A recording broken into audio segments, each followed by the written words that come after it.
Geekazine and Geek Smack is a proud member of the Tech Podcast Network over at techpodcast.com. If it's tech, then it's here.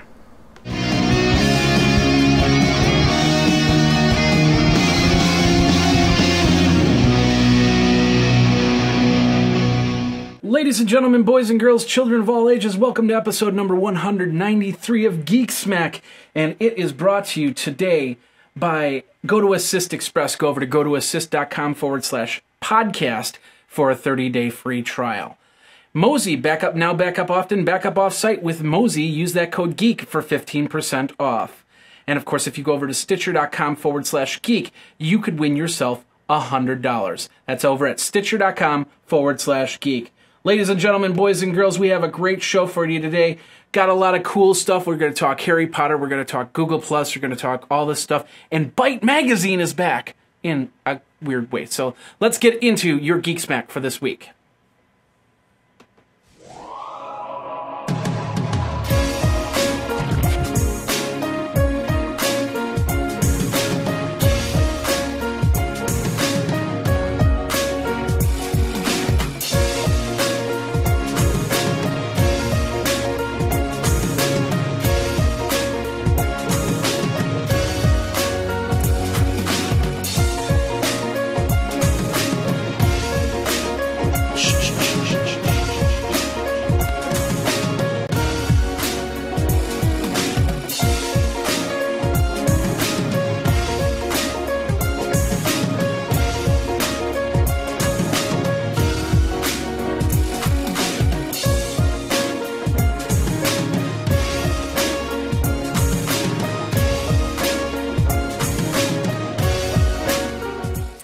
Hey everybody, Jeffrey Powers here. Welcome to episode number 193 of Geek Smack for all you geeks out there that need to be smacked like a kid needs to smack an Angry Bird cake.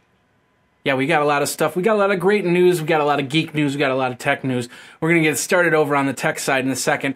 First of all, just want to thank everybody who commented on what I need to do to get things a little bit rolling, a little bit better for the audio. We brought down the microphone, the main microphone. It's right about here. And then the secondary microphone's over there. Changed the levels a little bit. Of course, when you're doing overhead miking, it makes a lot of difference than having a microphone in front of your face. So I'm working on that, so if there's anything that you can suggest, we'll go from there. I'm also trying to figure out how to make this Mac not sound so noisy when that fan really starts to kick in, because of course we're using that to do the recording. So enough said about that. Let's get into your tech news over at the Tech Smack side. Tech Smack. All right, we're going to start over on computerworld.com. Ladies and gentlemen, the FBI have raided several homes, made 12 arrests in what's called the Anonymous Hackers Probe. The FBI reported that they've made arrests in New York City and California. The anonymous hackers created what was called a DDoS, or dedicated denial of service attack. I can remember what that's called. So they're really happy about the raid that they've done. There's going to be some more arrests. There's going to be some more indictments coming down the pike here. But this is just the breaking news. According to Fox, the FBI executed search warrants in the homes of 3 suspected members of Anonymous, 2 in Long Island and another in Brooklyn. So if you want to read more about that, go over to computerworld.com. It's got your hookup on that. Ladies and gentlemen, of course, we talked about Google, but guess what? The Google application is now available in Apple. I had to go through a link to get to the link to get here. I went to the Apple store to try and find it, and I couldn't find the Google+. You may have to do that. That's why I supplied the link in this video and in the show notes in this video. And of course, ladies and gentlemen, you can always get the video show notes all over at geekazine.com. Of course, if you've never been to geekazine.com, go over there right now. Check it out. We've made some changes to the homepage. I'm going to show you this right now. We've made some changes, and of course, one of the videos didn't shoot up here. So let's try and reload this page as we go. So go over to geekazine.com. You can check out all the video. You can check out all the audio. You can check out all the cool stuff over at geekazine.com. Let's see if it loads up in time. There we go. We've got Geek Smack, we've got Day in Tech History, the 5 tech things you should know about, and of course, the special media feed. And that's all over at geekazine.com or thegeeksmack.com or dayintechhistory.com. All right, we go from the Apple Store. We're going to move over to PC World from there. Facebook has removed some Google Plus ads. Now, if you've been on Facebook, you might have seen a little ad on the right side saying, hey, do you have a Google Plus invite? Maybe you should get one. We'll give you one. We'll give you one for free. So all you have to do is come over here, you accept the application. It's supposed to do some sort of joining with Facebook, but it really wasn't. And what it would do is then it would entice you to go to a third-party page. That is where they get all your information, your phishing information. Since then, Facebook, there's been 2 of them, and Facebook has taken both of them down. So here's a word of warning. If you are on Facebook, if you're on Twitter or anything like that, and somebody says, hey, there's free Google Plus invites out there, don't accept them. In fact, you should just ask your friends, hey, does anybody have a Google Plus invite? Because they're pretty much open now, and you should be able to get an invite without any problem. So avoid the ad saying, get your Google Plus invite here. Go directly to your friends.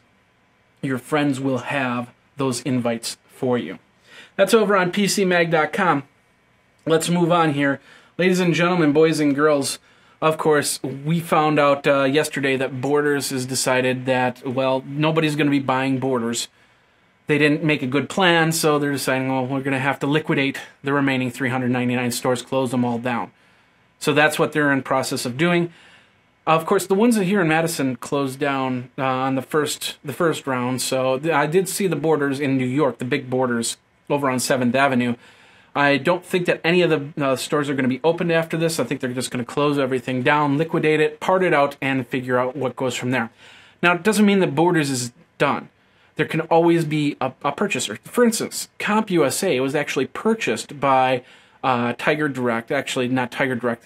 I can't think of the name of their main group. Basically, they bought Circuit City. They bought CompUSA. They have Tiger Direct, of course. And they could easily, a company like that could easily buy Borders.com. Next thing you know, you're buying online.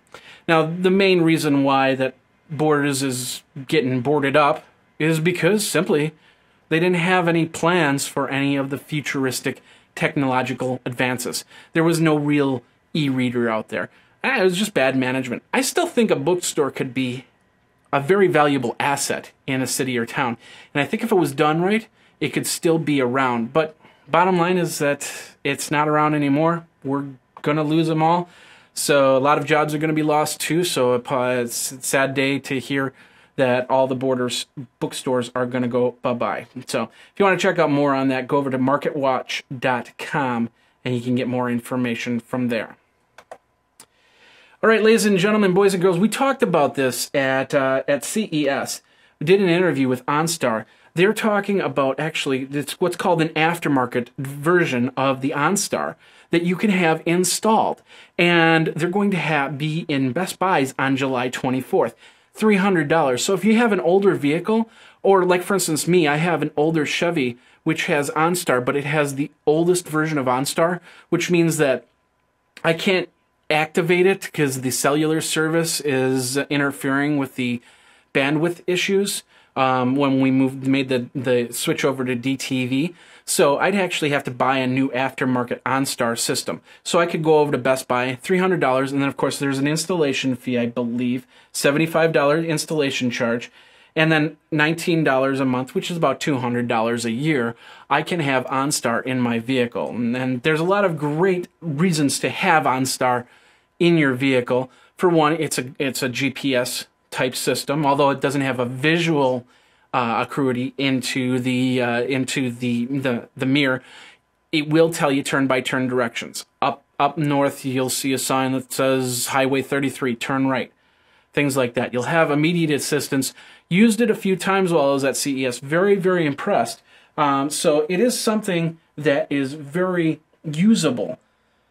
And you should use it. Don't just use it for emergencies. Use it for everything. If you're calling and saying, hey, where's the best restaurant in Philadelphia that I should go eat at?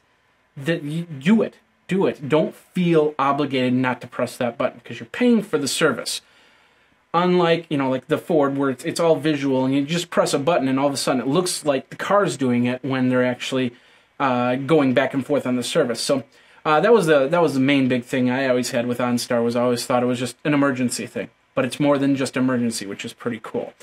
Of course, if you want to read more about this, go over to Engadget.com. Well, ladies and gentlemen, we're going to be reissuing our version, our CES video of the OnStar announcement that we did back in January. So watch out for that over on Geekazine.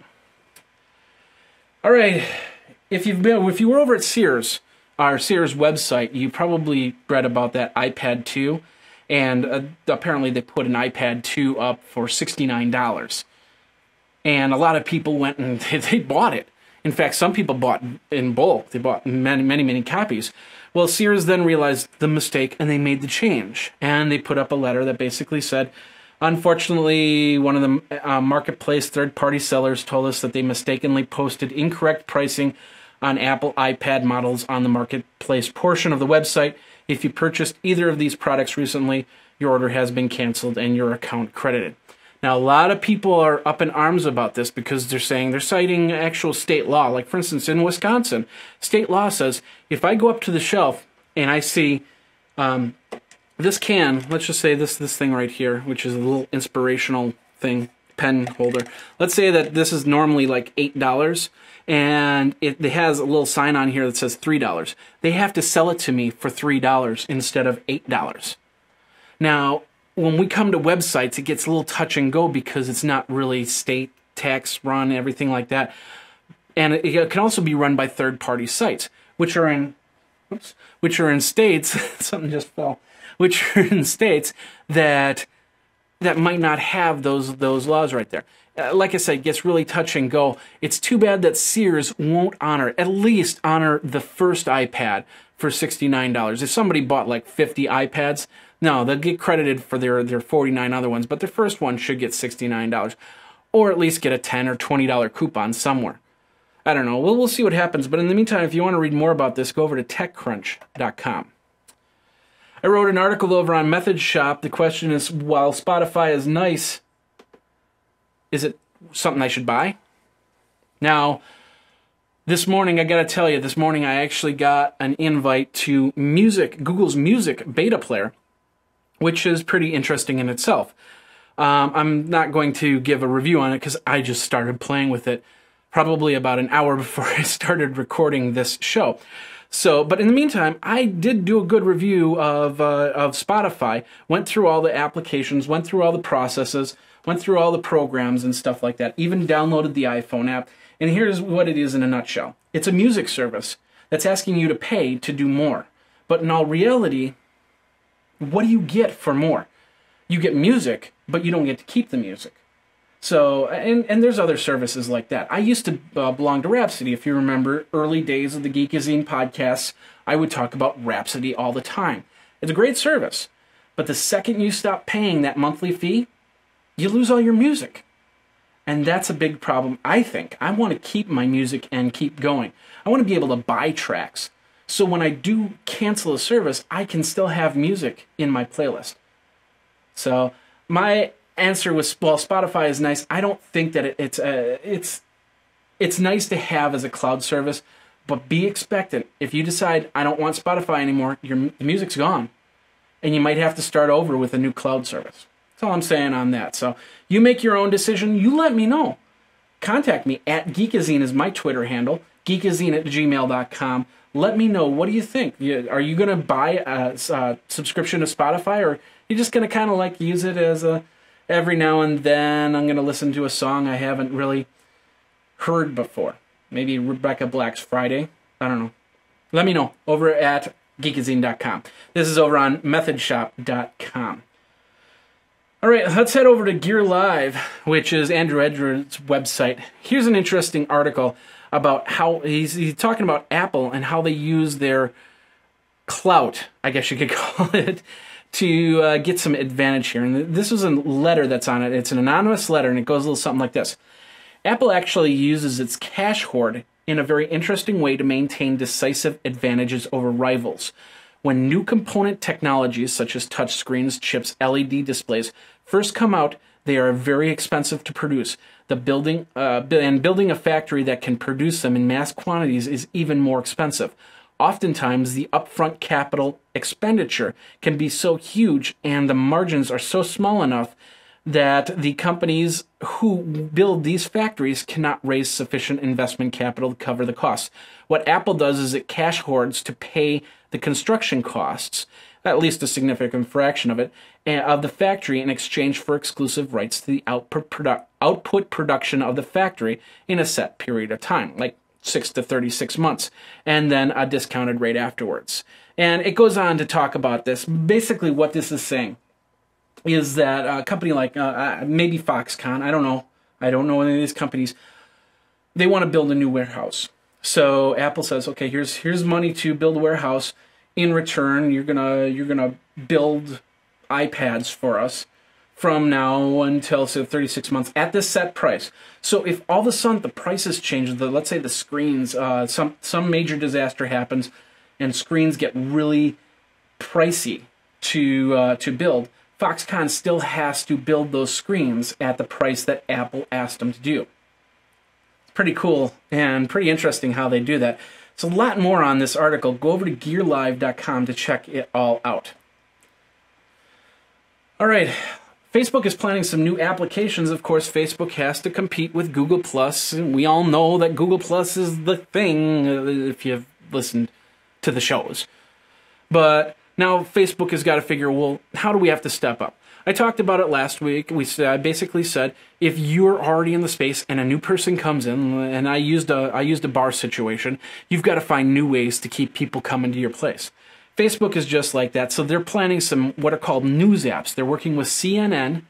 They're working with, who else are they? Basically 12 different news outlets to create a special feed over on Facebook that'll push news over into Facebook, so you can use it as your daily newspaper as well as everything else.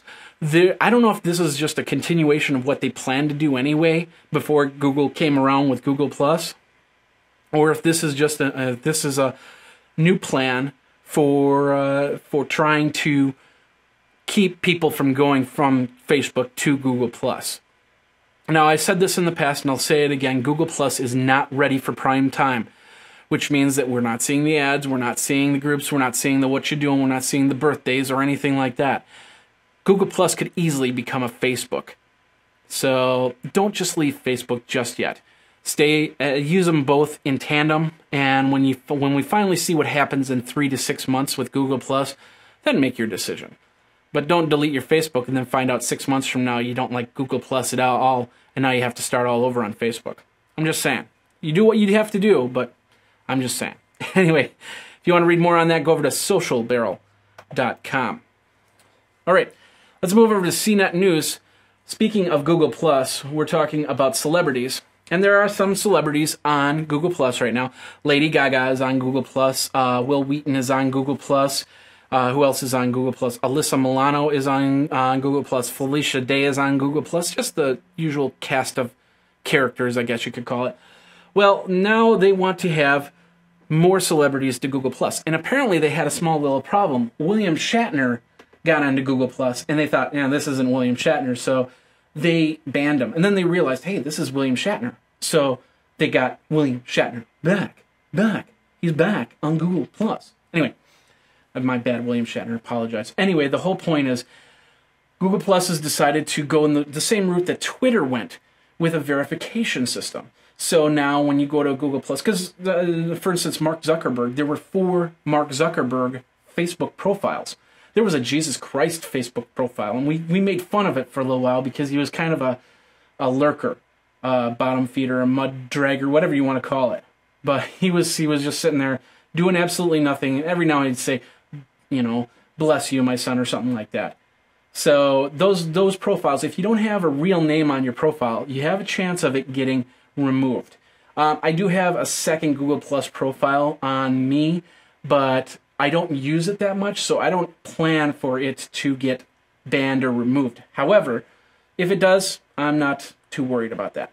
In the meantime, verification for celebrities, pretty cool stuff. I can't wait to see how many celebrities are going to start playing on Google+. If you want to read more, go over to cnet.com for this article. Finally, last article of the TextMax side.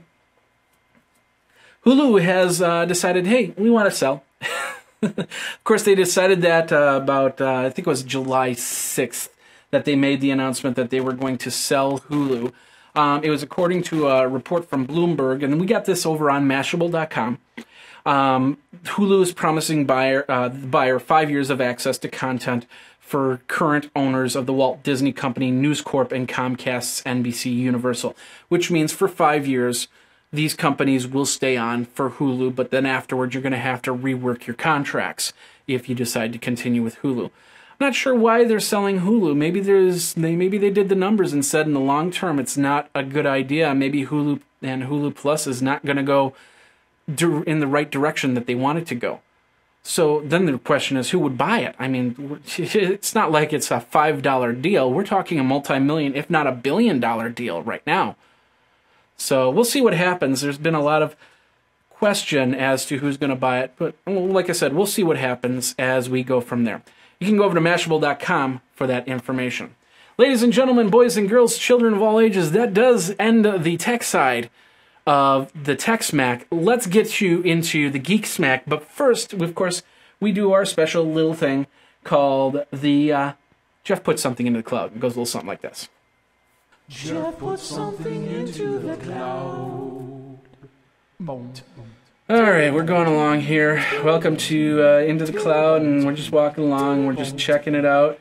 And what do we got today? Oh, hey, it's that Spotify that I've been testing out over, and we got the little logo there. Let's put that into the cloud. Ah, cool. We got that into the cloud right there.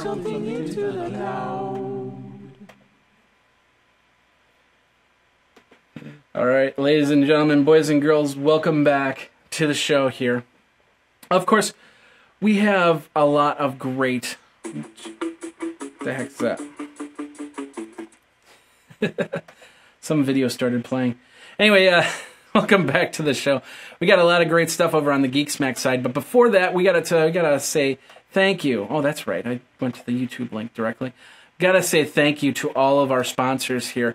And of course, let's go, first go, if you haven't gone over to geekazine.com, check out the new redesign of geekazine.com. We're going to make some even more major changes. That little green box over on the right side is going to go bye-bye, bye-bye. And of course, we're going to have links to all the shows. The OTT, I got to figure out how I'm going to put that into the group there without looking like it's cramming everything. Plus, of course, we have the supporting Geekazine. You can support the special media feed for as little as $5 a month. So you can click on that and go from there. So, and of course, our sponsors, we've got some great sponsors. GoToAssist. Go over to gotoassist.com/podcast. This is a program that I've used in the past, I use in the future. Put it into your IT toolbox and you'll find out what I'm talking about. Connect up to other people's machines. Control their machines, fix their problems, and you don't even have to leave your home. I could actually be doing it right now. I could call somebody up. They could they basically enter in a 9-digit number, and then I access their machine. I fix their problems, and we're done. And usually problems, they're like 2-minute problems, and it saves me an hour's worth of driving. It saves me from putting on clothes. It saves me from looking nice, combing my hair or something like that. It's it's an awesome program. And I can't say I can't say a lot. I mean, I can say a lot. I see tons with this program. GoToAssist. Just check it out for yourself. You'll see what I'm talking about. It's a 30-day free trial. All you have to do is go over to gotoassist.com/podcast. gotoassist.com/podcast and get that 30-day free trial. That's over at gotoassist.com. Support smarter. Of course, Mozy.com, backup now, backup often, backup offsite with Mozy. Use that code GEEK. That's going to get you 15% off that already low price, which is like $5.99 a month per computer. And of course, you can download or upload all your pictures, upload all your videos, your whatever you have. They have some great plans there. So I use Mozy, and of course, it saves me if I ever have a fire, or theft, or hard drive failure. I still have my pictures, my life in the cloud. And the best part is there's the application for the Android and the iPhone and the iPad, so I can view my pictures from the cloud. That's pretty cool. And that's over at Mozy.com. And then, of course, the video that we do all this switching through on my MacBook Pro is from a program called Stitcher. If you go over, or I'm sorry, it's called Telestream. Where'd Telestream go? Yeah, I'm so organized right now.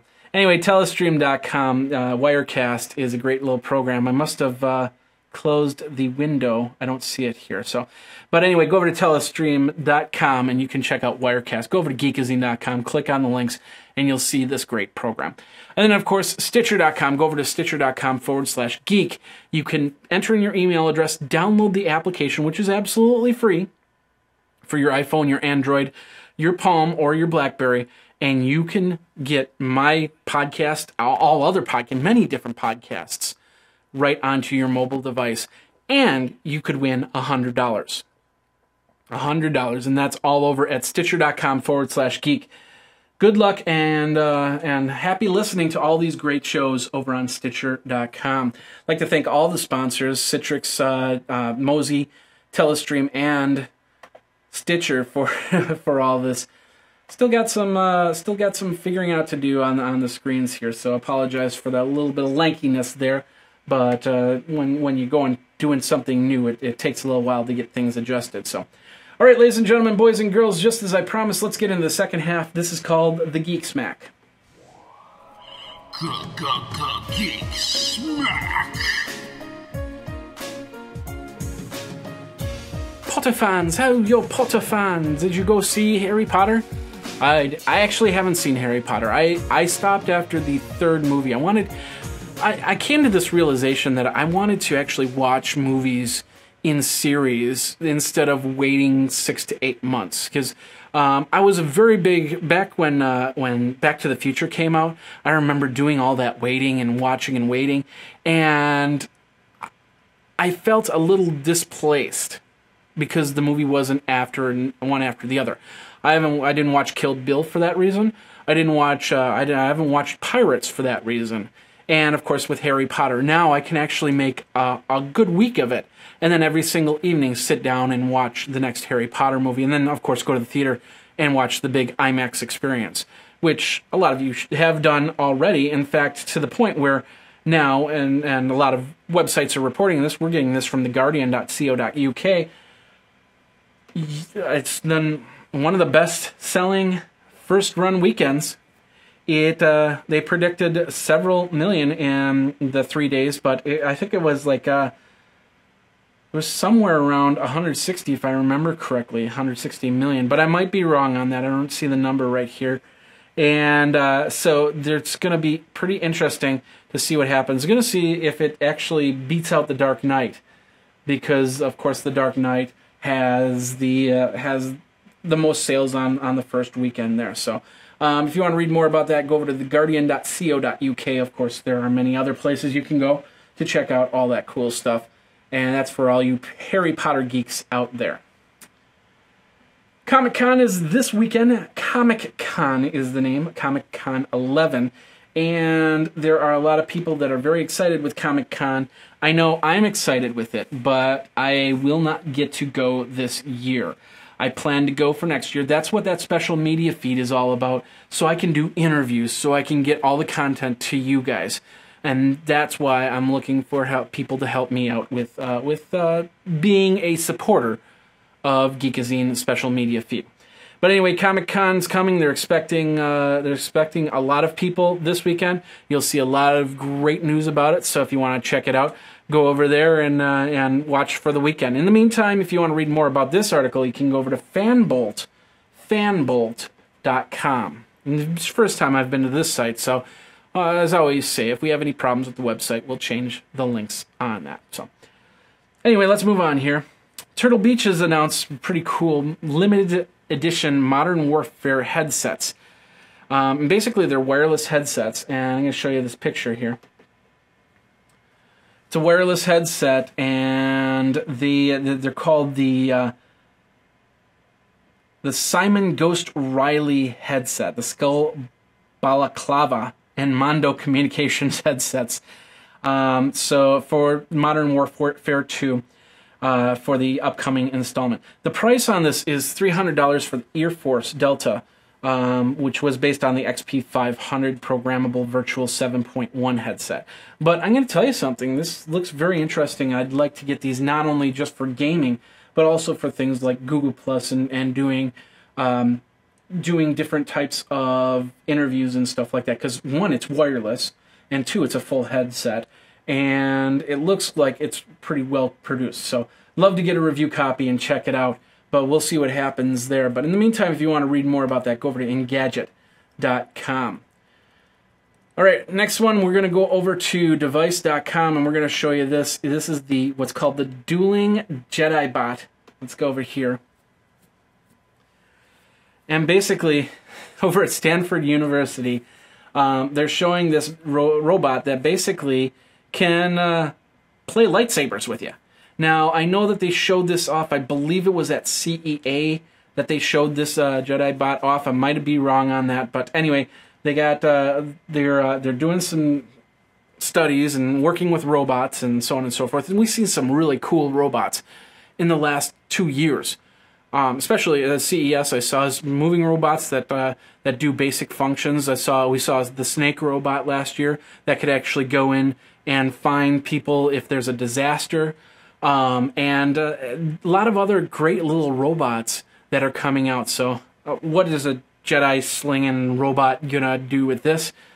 Well, there's more. You can watch the whole video and find out, but it looks pretty cool, and I can't believe that they've produced it. So I can't wait to see if I can try and play lightsabers with it sometime. We'll see what happens. Anyway, if you want to read more about that, go over to Device.com, and you'll get your fix on there. Speaking of videos, this is where that sound was coming from. If you're an Angry Birds geek, then check this out right here. This is this guy actually made this cake and made it look like Angry Birds, a level of Angry Birds. We'll go down the cake here. He's created some of the Angry Birds right there, and he puts it together. And the best part about this cake, it's playable. So the kid sitting down, throws it back. Of course, the first one, oh, he misses. Just totally misses. But then the second one, he finally hits some. And then, of course, the cake, he basically hits and destroys the cake with Angry Birds. So pretty cool stuff. We've got this link over at YouTube, so check that out. It's the playable Angry Birds birthday cake. All right. Speaking of YouTube, if you haven't seen the Nyan Cat, which, of course, I've created my own version of the Nyan Cat, you can go over to geekazine.com. It's like geekazine.com/YouTube, and that gets to my YouTube channel. And you can see what I did for the Nyan Cat. But now somebody loves the Nyan Cat so much that they created the Nyan Cat progress bar. Found this over on PCWorld.com. You can go over there and you can check it out. Let's bring it into the window here. You can download it. Of course, it is a free download. Author is Ben Stone, so you can put it in there. It's for Windows 7, and of course, it's an extra program that will replace your download bar with the Nyan Cat. I don't know if he's going to actually do the music, if it does the music too, because I really didn't download it, but you can get the Nyan Cat with the rainbow progress bar over there at PCWorld.com. Of course, we'll have the link in the show notes. Get this. You're skydiving. And I got a buddy who's actually going to be skydiving on August 6th. I'm going to tell him, hey, whatever you do, take your phone out of your pocket. Because apparently this guy kept his phone in his pocket, and the phone kind of fell out. And that's basically what happened. That's a little bit true. Let's do that. The skydiver, Jared McKinney, had his iPhone in his pocket as he was jumping out. He's about 35,000 feet in the air, and that iPhone decides to fall out of his pocket. He finds it about, I think it was like 50 meters away from his landing point. Smashed up like that, but still functional. He could send and receive calls, but of course he couldn't use the touchscreen because it was pretty much damaged beyond a certain point. And of course, I don't know if he could use the camera or not, so pretty cool. I'm sorry, it wasn't 35,000 feet, it was 13,500 feet that Jared McKinney went and lost his iPhone, so pretty cool stuff. And of course, if you're ready to do any type of jumps, take your phone out of your pocket. Just take it out. Take it. Anyway, so if you want to see this, go over to CNN.com. They got all the information right there. And ladies and gentlemen, that does bring us to the second part, end of the second part, the Geek Smack of geekazine.com. We're going to get you into the topic of the week and then get you on your way. And I thought, did I load it up? Nope, I didn't. So let's go question of the week here.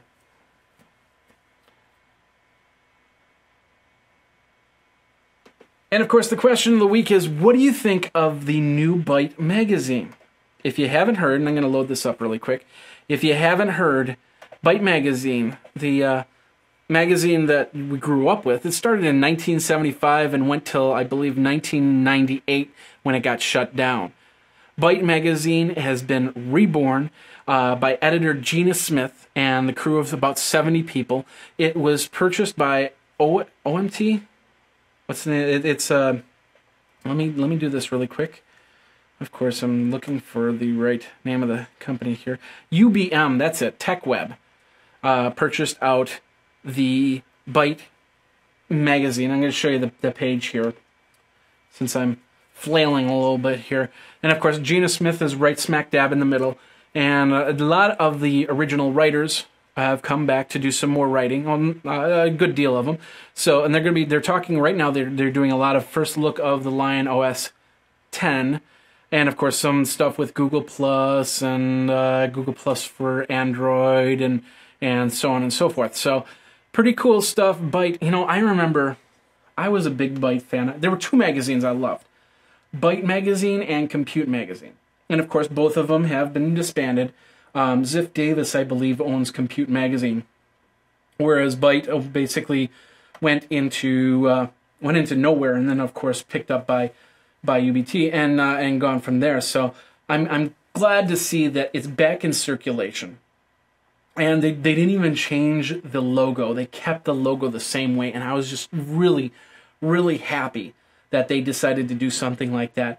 But you know, I can't wait. I really want. I want ZDNet to turn around and create Compute Magazine. Think about it. Creating video games for Commodore 64 once again, especially since Commodore is now putting out new lines for Ubuntu, for with the Windows installed. You can get different versions of the new Commodore line, and just having that emulator, the C64 emulator, or an actual C64, making some new games for it. There's a ton of people out there that make classic games for systems like the VIC-20, the Commodore PET, and the Commodore 64. So why can't Compute come out with that?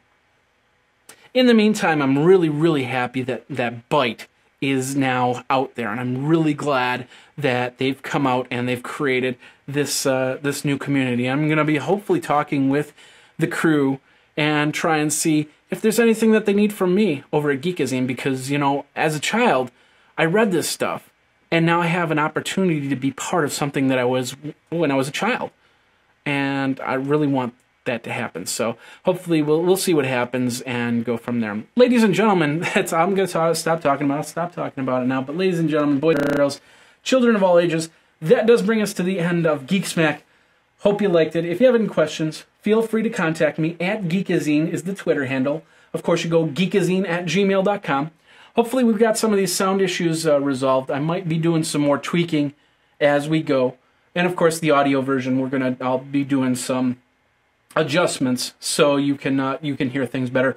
Because of course the audio is a lot more important than a video in some cases. So not to say that the video is not as important as the audio. They go side and side. So check out the audio versions, check out the video version. If you can't check out one, or check out the other. So basically. And of course, you can go over to geekazine.com, check out all the show notes. That does do it for the end of Geekazine. Thanks a lot for watching. Thanks a lot for listening. Go over to geekazine.com for more information. My name is Jeffrey Powers, and we will see you next week here on Geek Smack. Take care. Geekazine and Geek Smack is a proud member of the Tech Podcast Network over at techpodcast.com. If it's tech, then it's here.